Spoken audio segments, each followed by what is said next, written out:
Varicose veins కి సరైన చికిత్స కోసం సంప్రదించండి ఎవిస్ హాస్పిటల్. నమస్తే రమగారు. నమస్తే జయ. రమగారు, తమలపాకు చెట్టు ఇంట్లో పెంచుకుంటాం కదా, దాన్ని దైవ సంభూతిగా అంటే ఇప్పుడు తులసి మొక్కకి మనం ఎలాంటి ప్రాధాన్యత ఇస్తామో అలాంటి ప్రాధాన్యత ఇవ్వాలా, లేకుంటే తమలపాకు చెట్టుని మిగిలిన మొక్కల్లాగానే చూసుకోవచ్చా?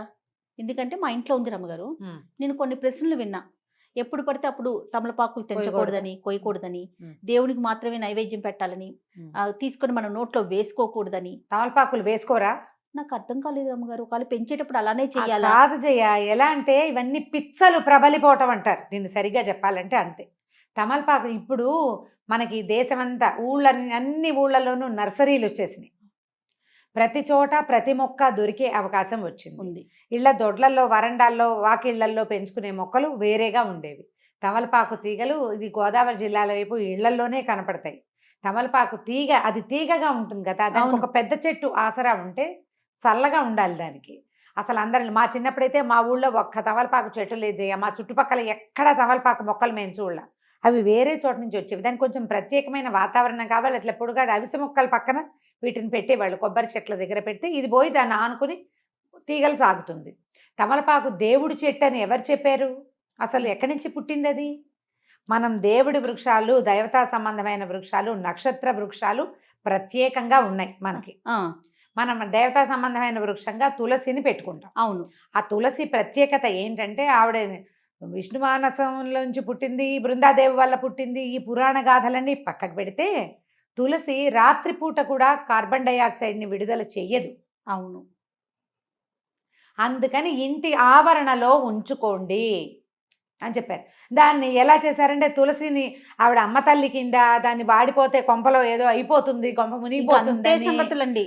ఏమిటేమిటో పొట్టు. మనం ఏంటంటే విషయాల్ని కాంప్లికేటెడ్ చేసేసుకుంటాము. ఏదైనా చిన్న విషయం తెలిస్తే అట్లా అట్లా అట్లా చిలవలు. ఎలా అంటే చూడు జయ, 25 ఏళ్ల క్రితం కట్టిన గుడి కొత్త గుడి, 1500 సంవత్సరాల క్రితం కట్టిన గుడి పురాతనమైన గుడి. ఈ రోజుకి ఒక 100-150 ఏళ్ళు పోతే మొన్న మాకు కట్టిన గుడి అంటే మన ఇంటి పక్కన జస్ట్ స్థలం బాగుందని ఏర్పాటు చేసినటువంటి గుడి పురాతన దేవాలయం అయిపోతుంది. అంతే కదా. దానికి ఒక స్థల మహాత్యం వచ్చేస్తుంది. అంతే కదా. అవునండి. ఇవి కూడా అంతే. మనకేంటంటే సోషల్ మీడియా వల్ల అక్కర్లేని విషయాలన్నీ ప్రచారం అవుతాయి. ఎంత అవసరమో సోషల్ మీడియా మనకి, నిజంగా అంత అనవసరం. మనం ప్రతి విషయాన్ని చిలవలు పలవలుగా విని విని విని విని ఎవరో ఒకళ్ళు ఏదో ఒకటి చెప్తుంటారు. ఎవరికి తోచింది వాళ్ళు చెప్తారు. మీరు సాధారణంగా ఆలోచించండి. కొన్నేళ్ల క్రితం మనం ఏం చేసేవాళ్ళం? ఏదైనా పండగలప్పుడు, పూజలప్పుడు దేవుడికి తాంబూలం ఇవ్వాలి. తాంబూలం అనేది ఒక సేవ.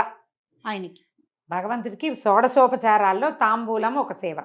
తాంబూలం దేవుడికి పెట్టి ఆ తాంబూలం ఇంట్లో ఉన్న వాళ్ళు గృహస్థు వేసుకోవాలనేది నియమం. ఇప్పుడు వేసుకున్నామా లేదా? కదా. అవును కదా. అది కాకుండా నిత్యము తాంబూల సేవనం చేసేవాళ్ళు ఇప్పుడు మనం మానేసుకున్నాం. అసలు మా వాళ్ళల్లో అయితే ముత్తైదు అంటే రోజు తాంబూలం వేసుకోవాలని నియమం చేయాలి.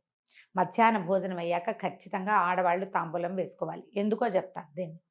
దానికి సున్నం రాసి వేసుకుంటే కాల్షియం గెయిన్ అవుతుంది. సున్నం ఒట్టిగా తినగలమా? తినలేకపోతాం. తాంబూలంతో తీసుకోగలుగుతాం. ఆడవాళ్ళకి కాల్షియం అవసరం. ఇదివరకు పురుళ్ళు ఎక్కువ కాదు. అవును. ఇళ్లలో పనులు ఎక్కువ, ఎముకలు అరిగిపోతాయి. మగవాళ్ళకి తాంబూల చర్వణం ఉండేది, ఆడవాళ్ళకి ఉండేది. ఇప్పుడు మనం చూసినట్టు పాన్లు ఎక్కడ పడితే అక్కడ దరిద్రంగా ఉమ్మేస్తారు, చెత్తలు తిని. అవి కాదు, దానికి ఒక ప్రత్యేకమైన పద్ధతి ఉండేది. రసం మింగేసి తమ్మ ఉమ్మేయాలి. ఆకు మింగకూడదు. మింగరు, ఊట మింగుతారు. అది ఉమ్మేయాలి. దానికి ఇళ్లలో, వాకిళ్లలో ఒక పక్కన ఇలా ఎక్కడ పడితే అక్కడ రోడ్ల మీద తిరిగేవాళ్ళు కాదు కదా, నియమాలు ఉండేవి. డెలివరీ అయ్యాక 11వ రోజు నుంచి ఈ బాలింతరాలు ప్రతిరోజు తాంబూలం వేసుకోవాలి. దాంట్లో ప్రవాళ భస్మము, ముక్త భస్మం వేసేవారు. అవునవును, నీకు కూడా తెలుసు కదండి. మరి ఇప్పుడు దేవుడి ఆకైతే తినకూడదు కదా. మనం మైలలో ఉన్నారు, తినకూడదు. 11వ రోజు నుంచి స్టార్ట్ చేస్తారు. ఈ పిచ్చి మాటలు ఎక్కడి నుంచి పుట్టిస్తారో అర్థం కాదు. ఇళ్లలో పెంచుకోకూడదు, గిల్లకూడదు అనేదైతే లేనే లేదు. కాకపోతే అందరి ఇళ్లలో ఈ మొక్కలు రావు. దానికి వాతావరణం బాగుండాలి, అనుకూలంగా ఉండాలి. అది పాకటానికి అనువైన ప్రదేశం కావాలి, కొంత చల్లగా ఉండాలి. పిచ్చి ఎండలు కాస్తుంటే బాగా రావు. ఒక్కో ఇంట్లో ఎలాగో రయ్యమని వచ్చేస్తుంది, మనీ ప్లాంట్ లాగానే. అవునవును. అవును. తాంబూలము నీకు ఆకులుంటే ఎవరైనా ముత్తైదు వస్తే మనం తాంబూలం ఇవ్వటం మన విధానం. అవును. మరి గిల్లకూడదంటే ఎట్లా? ఇప్పుడు మన ఇంటికి వచ్చి వెళ్ళేటప్పుడు ఖచ్చితంగా బొట్టు పెట్టి జాకెట్ ముక్క పెట్టి తాంబూలం పెడతాం. ఇస్తాం. ఇంట్లో పెరట్లో ఉంది కదా అని గబుక్కుని తీసుకొని పెట్టాలంటే ఒక ప్రశ్న అన్నమాట. అమ్మ తీయకూడదా? ఇప్పుడు ఆంజనేయ స్వామికి ఆకుపూజ చేస్తాము. మరి ఆకుపూజ చేసిన ఆకులు ఇంత మోద తీసుకొచ్చి మన చేతిలో పెడతారు. ఏం చేయమని?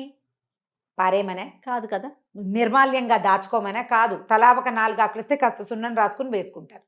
భగవంతునికి అర్చన చేసిన ఆకులు తీసుకోవటం వల్ల కూడా మనకి కొంత ప్రయోజనం లభిస్తుంది. తమలపాకు మనకి ఆరోగ్యదాయిని, అన్నం అరగదీస్తుంది, అవును, గొంతులో ఉన్న కఫాన్ని తొలగిస్తుంది. తర్వాత అది ఏంటంటే ఒక విలాసవంతమైన వ్యవహారం కూడా. దంపతులు తాంబూల చరవణం చేస్తూ ఉండటం అనేది ఒక విలాసం. దాన్ని తీసుకెళ్లి దైవ సంబంధాలలాగా అంటకట్ట చేస్తే ఎట్లాగమ్మా? పిచ్చి. అంటే భగవంతునికి వాడతాం కాబట్టి దాన్ని ఇంకా దైవ సంభూతంగా భావించేస్తున్నారు కదా. దైవ సంభూతం ఎట్లా అవుతుంది? నువ్వు పెళ్లిళ్లలో తాంబూలాలు పుచ్చుకోరా కదా? పుచ్చుకుంటారు కదా. పెళ్లిళ్లలో తాంబూలాలు పుచ్చుకుంటారు. పేరెంటాలకు వెళ్తే తాంబూలం ఇస్తారు. ఆడవాళ్ళు తాంబూలాలు వేసుకుంటారు, మగవాళ్ళకి ఇళ్ళీలు వేసుకుంటారు. దేవుడికి పూజ కూడా చేస్తాము.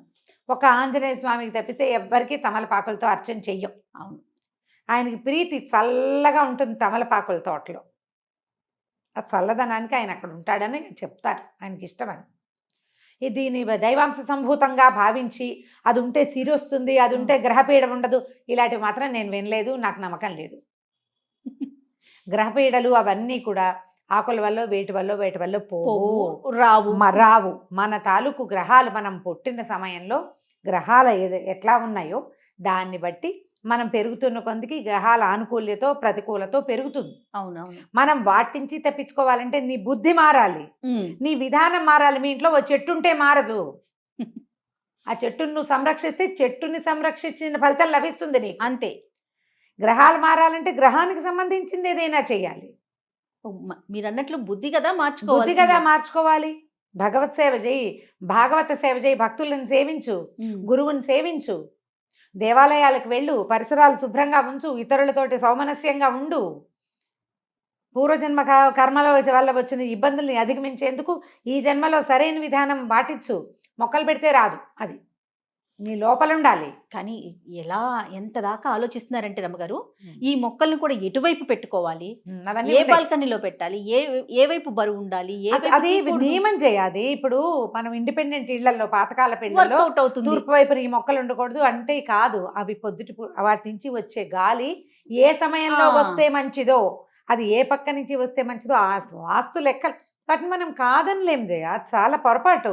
అవి నిజం. ఇప్పుడు నువ్వు అపార్ట్మెంట్లో ఉన్నావు, అపార్ట్మెంట్లో రావి చెట్టు పెట్టుకో, రావి చెట్టు వాకిట్లో ఉండాలి. లేదా మన దత్తాత్రేయ స్వామి వారు ఉంటారు, ఔదుంబర వృక్షం.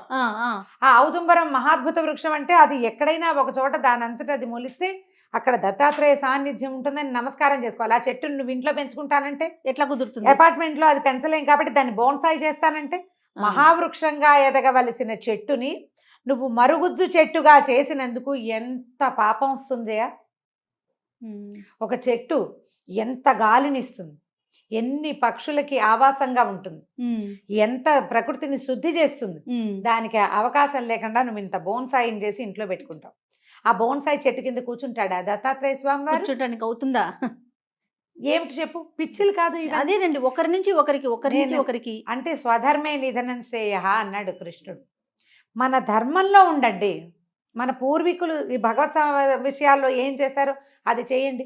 ఎవరెవరెవరెవరో ఏమేమో చేస్తారని అవన్నీ మన నెత్తి మీద ఎందుకు పూసుకుని కాంప్లికేటెడ్ చేసుకుంటాము మనం? అవును. తమలపాకు చెట్టు మీ ఇంట్లో పెంచుకోవాలని సరదాగా ఉంటే లక్షణంగా పెంచుకోండి. దానికి పెరగటానికి అనువైన వాతావరణం, పక్కన ఇంకో పెద్ద చెట్టు ఉంటే ఇది పోయి దాన్ని ఆనుకుని దాని మీద చక్కగా చిలువలు పల్లవలుగా వెళ్ళి చేస్తుంది. 2 ఆకులు తుంపుకోండి, దేవుడికి పొద్దుటిపూట తాంబూలం పెట్టుకోండి. ఆ ఆకులు నిర్మాల్యంతో సహా పారేయకుండా నోట్లో పడేసుకోండి భోజనం తర్వాత. ఎన్నో ఆయుర్వేద ఫలితాలు కూడా చాలా ఆరోగ్య ఫలితాలు ఉంటాయి. జలుబుగా ఉంటే 2 ఆకుల్ని నీళ్ళల్లో వేసి మరిగిచ్చి ఆ నీళ్లు తాగండి. తమలపాకు టీ ఎక్సలెంట్గా ఉంటుంది. చంటి పిల్లలకి కఫం ఉంటే 2 ఆకులు కొంచెం నూనె రాసి పొయ్యి మీద చూపిస్తే మెత్తగా అయిపోతాయి. పిండేసి ఇంత రసం, ఇంతే నేను వేలు చూపిస్తున్నాను, మళ్ళీ పొరపాట్లు చేయకుండా. ఒక పావు చెంచా రసం, ఒక చిటికెడు పంచదార కల్పిస్తే ఫ్లమ్ అంతా బయటకు వచ్చేస్తుంది. ఇలాంటివి చేయండి. ఆయుర్వేద రీత్యా తమలపాకు చాలా మంచిది. భగవంతుడికి కూడా మనం వాడుకుంటాం. గిల్లి శుక్రవారం, శనివారం, మంగళవారం ఏ తప్పు దానికి లేదు. హాయిగా వాడుకోండి. అనవసరంగా ఏవేవో చదివి ఎవరెవరు చెప్పిన మాటలకో లోబడి జీవితాన్ని కాంప్లికేటెడ్గా చేసుకోకండి. మనకున్న కాంప్లికేషన్స్ చాలా చాలు ఎక్కువ. కదా. ఈ అక్కర్లేని పిచ్చాచారాలు ఎందుకు? అన్ని ప్రశ్నలే. ఓకే రమ్య గారు, నమస్తే. నమస్తే.